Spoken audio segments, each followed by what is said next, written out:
Greetings all, and welcome to the first of the many videos and series on this channel. In this series, I will be playing 7 Days to Die Alpha 21, and I will be doing a series called the Navezgane Exploration Series. What this is that Alpha 21 has changed a lot of things. It's changed a lot of POIs, it has changed the Navezgane map itself a decent bit, added new stuff and all, and I started the later Alpha 20, and I wanted to experience Navezgane fully and every POI in the game.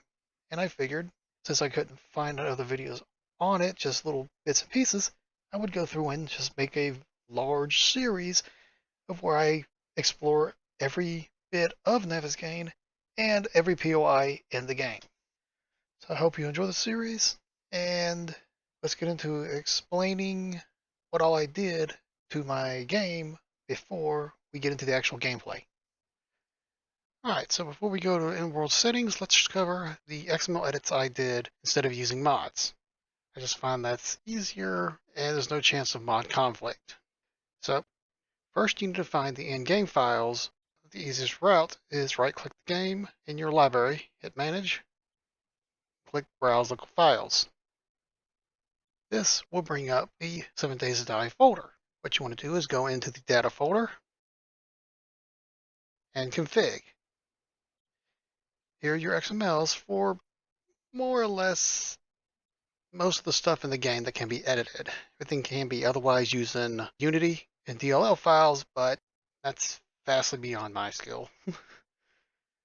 So anyway, the first file we have edited is the standard Windows file, which is in the XUI folder right here, Windows XML.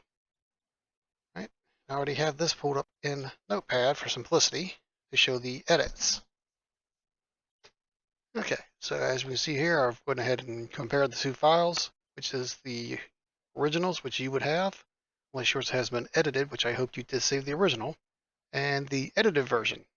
If you go here to line 60, you will see in the original, it says window name equals window target bar, controller target bar, visibility equals God mode.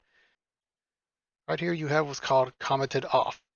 This is basically just information that the game cannot access. It's pretty much for instructional purposes or to turn off bits of code that you don't want the game to use. This one is very simple. This gives you the target bar below the compass that most mods have, and it's a very simple fix. You just take this God mode right here and replace it with always, as you see over here. There's another edit down here. This I have found is for locked slots, which is, like again, most mods have, where you can lock spots in your inventory for sorting into and out of containers. This one is simple as well. As you can see with Notepad, the original, it's just commented off. It's at line 834 to 836. So all you do is just remove the arrow, exclamation point, dash dash from line 834 and the dash dash arrow from 836. Remove it, and over here, it becomes active, and you now have the locked slots. The downside, the original is over between the sort buttons and the money icon. And when you get a lot of money in inventory, the locked slots and the money display will overlap each other. So what I did is adjusted it horizontally to the side of the sort buttons, which is a simple thing of changing the POS here, 120, to negative 140. You'll see when I open the game, you'll see where it's been positioned. And that is it for the Windows XML. Moving on, we want to make sure to save and close the edited file. Like I said, always make a copy of the original. You can get the originals back by doing a verify game integrity, but it will replace every edit you have. So you have to replace all of those. So you want to keep a copy of the edited ones as well. Anyways, close those. Okay, so our next one will be the primary config files. So we just back out, and here's the other files. So I do have one mod that is active, but it's quite a bit larger. So I'll link to the mod itself, as if it's easier and faster, you can just install that mod. But I will show the XML edits that I extracted from that mod below. But that'll be later. All right, so the next edit will be the items XML, which is all the items in the game, more or less. So the edit I did with this XML is Taza's Stone Axe. This weapon can still be gotten in game, but is a rather rare drop, and it only comes from rare chests in the world, which is the Wild West chest and an ancient Apache chest that I don't think is in the game anymore. I've never ran across it.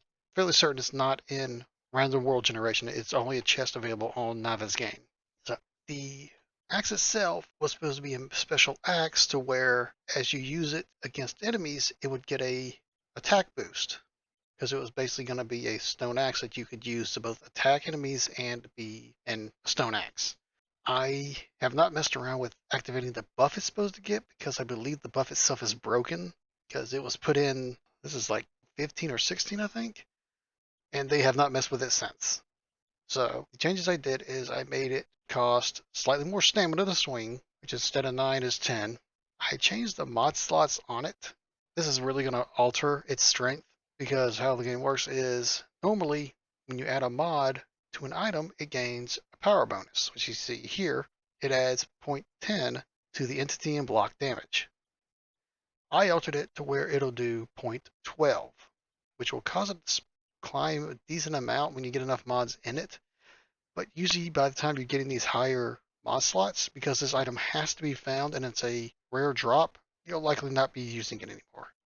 So anyways, the mod slots I changed as well. Instead of the new type where it's the, that you can see here, so 1, 2, and 3 is 1s, 4, 5 is 2s, and 6 is 3, which goes along with the new way mod slots are done.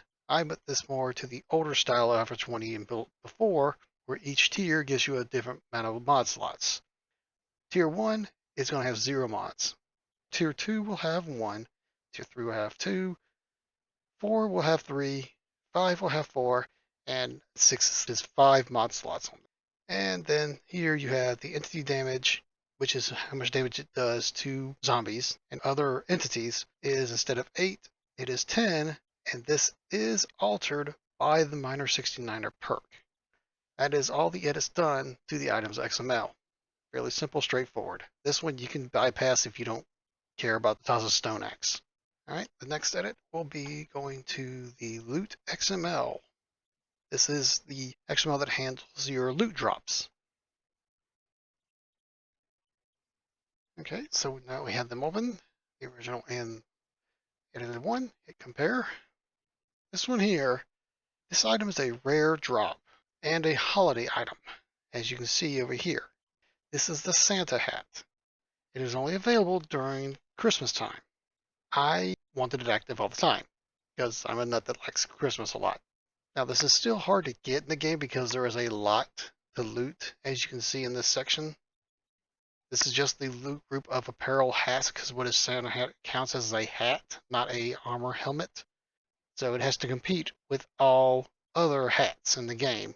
And basically every time you open a chest room that would have a chance to roll a hat, it has to, one, roll for the hat, and if it gets the hat, it then has to roll for these to see if it'll pull up the Santa hat. It has been tested, it does drop, but it does take a while, so we'll hopefully see it in the game sooner than, a few days in, because it does count as light armor, so it's equal to padded armor. To activate this item, it's fairly simple. It's commented out, uncomment by removing the arrows on each side, and I don't think you have to remove this, but I did anyways, which is the holiday item comment. You see over here on the edited version, it's out, it's blue and red, it's active. The next mod is for 2 other holiday items, the Candy Cane Club and the Candy Cane Knife. These are both tier 1 melee weapons equal to the baseball bat and the hunting knife. As you can see here, in the loot group for the weapons tier 1 melee, the probability of these is 0.3. What I did is I removed the comments to make them active, and then I removed the probability of them, so they're equal to the other items. Now these next edits are something I did to help increase the chance of getting Taza Stone Axe. these two drops here are for loot groups of the group valuables large, which you can see all cash, casino coins, and the nuggets and diamonds. I added in Taza stone axe as a awesome loot item for this, but it's a very low drop chance.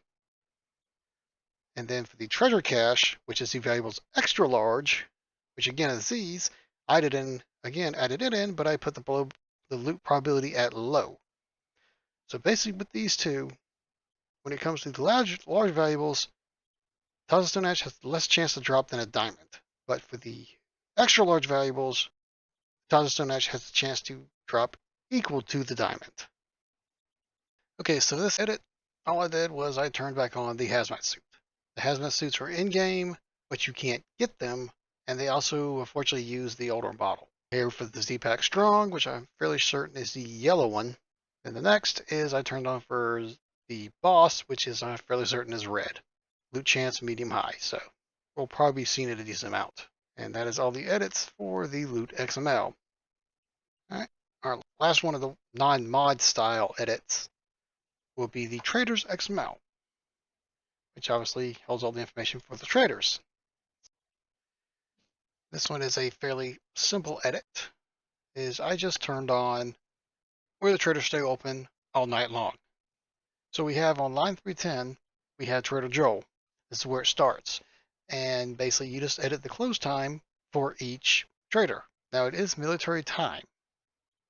So you have the close time is 2150, which is 1050 for standard, 605 open time. I changed it to where they close at 604, open at 605. That's Trader Joel. Next one we have is Trader Bob. Again, change 2150 to 604. Then you have Jen, same thing. You, same thing. And Rect, same thing. That's all of the edits in the Traders XML. Okay, so these next edits are going to be that mod I talked about earlier. The mod itself is called zALERT. All right, you can see it here on the Nexus page, and it is made by BW. They are the one that created the well-known mod of B-Dub's vehicles. They made this mod because a deaf friend asked for it, which is very awesome, very great for them. Server side only. I would definitely suggest it if you can. Go here, get this mod. What it'll do is add zombie markers and animals and stuff to the compass. Very simple mod. I want it because it just made no sense to me that, oh, we can only track zombies when we're on a quest. So because we're on a quest, we gain magical zombie sense and no other time. I'll have this link below as direct in the description. To do an XML edit, I'll show you the files and code needed to do that. So the files that this edits is the buffs, entity classes, and nav objects XMLs. Okay, so this is the buffs XML. It's a very simple change here. It's just copy and paste the code from the mod.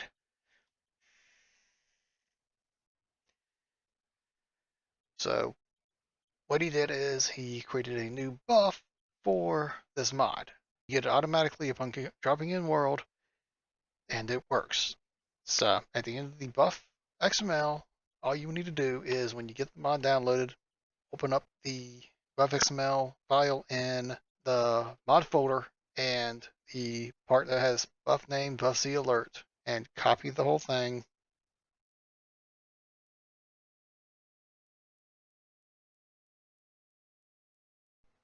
You just paste it into the bottom of the buff XML before the last line here of buffs here, before all this commented stuff. It's just copy and paste a lot of code. That is not all. You still have a couple more to do.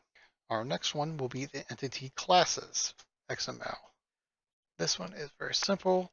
Compare, and you can see it's just a small bit of code that basically tells the game to, upon entering the world and respawning, to give yourself the buff. Very simple. At line 275, copy and paste this little bit included in the entity classes XML in the mod, and you'll be good. So the last XML we'll be doing is the nav objects XML. This one, like the buffs, is a large amount of code added in because it has to add these to the compass of every, entity it's tracking. You can see like this one is the zombie, sprite name, the symbol, max distance, minimum distance, color. So this one here, added at the end of the XML, you can see it is a large amount of code. But again, just like buffs, open up the XML in the mod, copy this section, paste it into your XML. At the end, just before this last nav object classes bracket, save it, and you're done. With this nav objects XML, entity classes XML, and buffs XML edited this way with these three, you will now have the mod active without actually having to deal with having a mod in the game folder. Much simpler is to just download the mod, place it in there, but this is to show where you put the code in the XMLs themselves. And that will take care of all XML edits that we have.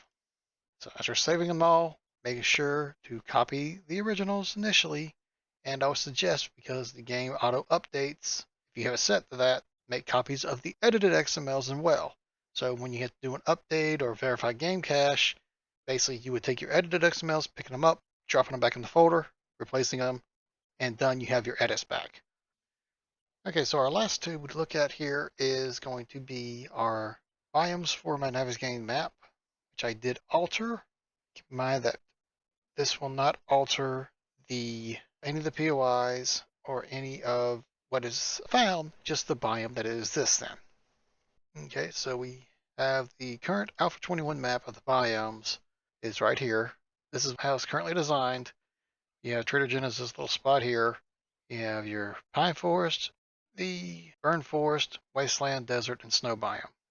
I altered it to where the snow biome covers up mostly all of the northern part of the map.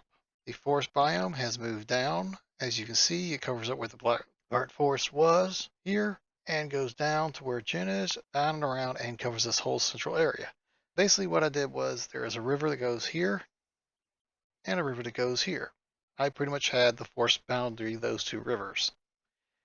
On the other side of it is the burned forest and then the wasteland. I did not enjoy the wasteland, so I basically cut it back some. Still a town or two over here in the wasteland, but yeah, everything else is pretty much, and then the whole northern part is all snow. You have Dyersville is going to be all snow. Basically, the towns that are usually in pine forest will be in snow, and then what will be in the burn forest will be in the pine forest, and that little central point between the two rivers that used to be a wasteland and desert mix is pine forest. Very simple. Everything else is usually where it is. So again, this will not change any POIs themselves, just how it looks in a way. So pretty much takes care of all the edits. Let me go ahead and show you what this biome is though. So to find the biome picture for Navezgane, basically you go to your Steam folder, go to Data, Worlds, Navezgane, and you see the biome picture is right there. Normally, the world files are kept in your app data folder, but Navezgane and the pre-generated worlds are kept in the 7 Days to Die folder because they're sent when you download the game. And that will be all of the out-of-game edits I have done with the game. So now we can jump into the game itself and show those changes. Okay, so here we are in game. As you can see, I'm on the latest stable release, which is the Alpha 21.1 B16. And go in here to my map. It has already been made. The character is already in there, set where I want to start them. I'll explain that when I get in game. But anyways, it's obviously, single player. I'm playing on nomad difficulty because I don't like how bullet spongy the zombies get on higher difficulties. I may up it as I go, not 100% sure. But nomad difficulty is the old original difficulty that was 100% player damage, 100% zombie damage. I have it currently set to 120-minute long days. This will be changed when I get in game, and I'll show that. and daylight is the maximum amount is 18 hours.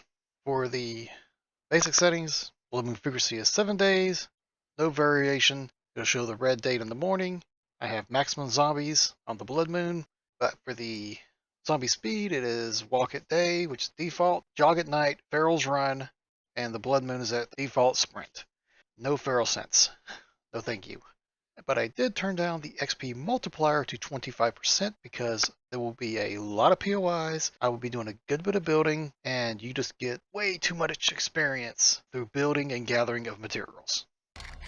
Moving to the advanced settings, standard things, no change to block damage anywhere. Looted bunch is 50% because again I'm going through a lot of POIs and I just feel that it's too much. I did 25%. I did test and I was getting like most of the loot was empty, so I'm like, let's do 50%. That should be fine. I may notch it up a little bit more depending if I actually be getting anything because I was getting workbenches with literally nothing in them. No respawn, no reset. For dropping on death, sorry for people that like roguelites. I dropped nothing on death and nothing when I quit the game because I absolutely hate that. Now I gotta take it and get myself back to where I was after dying. I cannot stand to have to sit there and go back with literally nothing. Like, oh, you have to go back with nothing or much weaker gear. It's like, yeah, it's already punishing enough that when you die, every zombie around you despawns. So if you die on a swarm, there'll be no swarm when you get back, so it's just doubly punished. Anyways, airdrops are every day, and they're marked on by default. Multiplayer does not matter because I'm not doing multiplayer. And with that, let's get in the game.